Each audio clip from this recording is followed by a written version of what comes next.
Hey, good afternoon, everybody. I'm Dean Walters, your Aging Boldly health coach, and welcome to Training Tips Tuesday.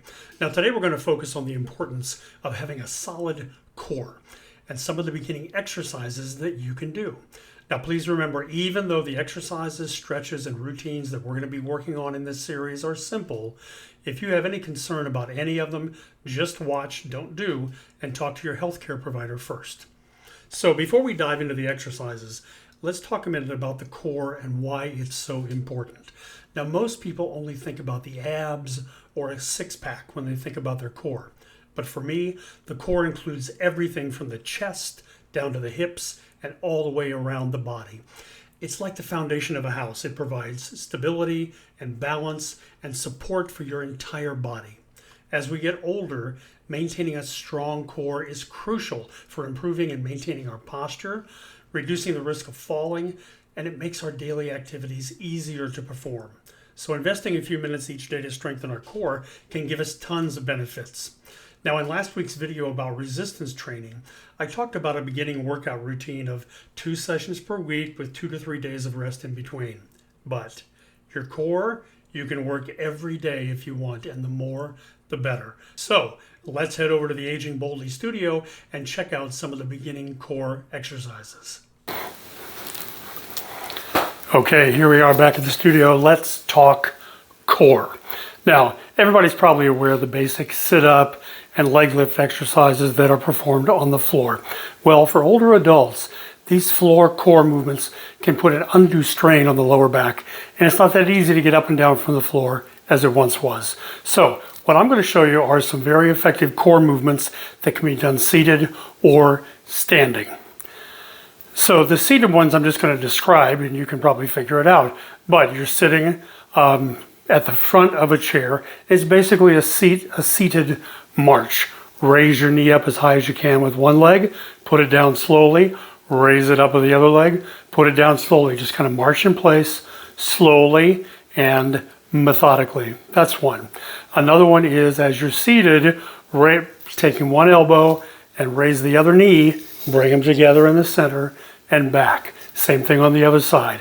Now that not only works the core, but the oblique muscles too. So what I'm going to show you today, though, this one you want to do standing. Well, you can also do it in a seat, but it's better standing.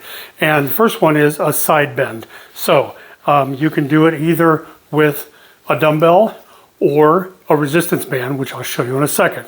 So you simply have the dumbbell, let me back up a little, have the dumbbell at your side, okay? Hand up over the head this way, just kind of hang on, bend your knees slightly, and just bend to the side. So not only are you getting a stretch, but now when you pull back up, you're tightening the obliques right here, and you keep going over. So you pull that weight up and over. Stretch way back and pull it up and over. This is great. It's also great for the lower back. So you can also do it with resistance bands. Doesn't really matter what kind of a band you have. So under 1 foot, if this isn't enough resistance, grab it lower.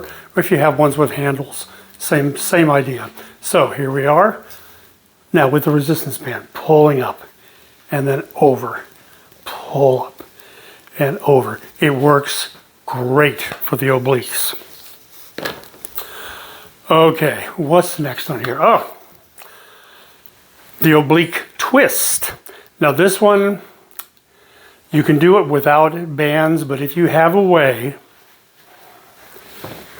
of attaching a band either around a door or around a doorknob or some way to attach it, you come to the side, you bring that band into the center, and there's a lot of ways to do it. You either twist with it, or you hold it in the center, bring it back, push it straight forward. You'll be amazed how tough this one can be.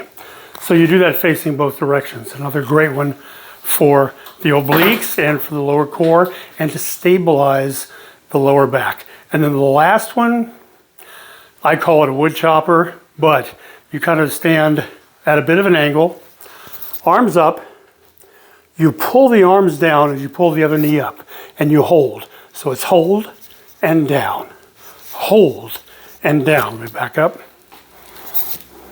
Hold, down, hold, then you can double time it. Boom, boom, boom, boom. Make sure to do both sides. Hold, down, hold, down, hold, double time it. Boom, 2, 3, 4. It's a great one for the core. It also will start to get your heart rate up. So it's not a bad warm up either. So those are the ones I recommend to start with. Let's see. So that's really is it for today. So thanks for joining me. I'll see you next Friday on our next Flexible Friday session, where we're going to learn about safe, effective stretches for the biceps. So feel free to comment or ask me questions below. And if you like what you heard, please like this video and make sure to tell your friends to join our Facebook group, Aging Boldly, Living Younger Longer and Prospering. And now our new YouTube channel too, Aging Boldly on YouTube. So have a terrific weekend. I'll see you on the next one.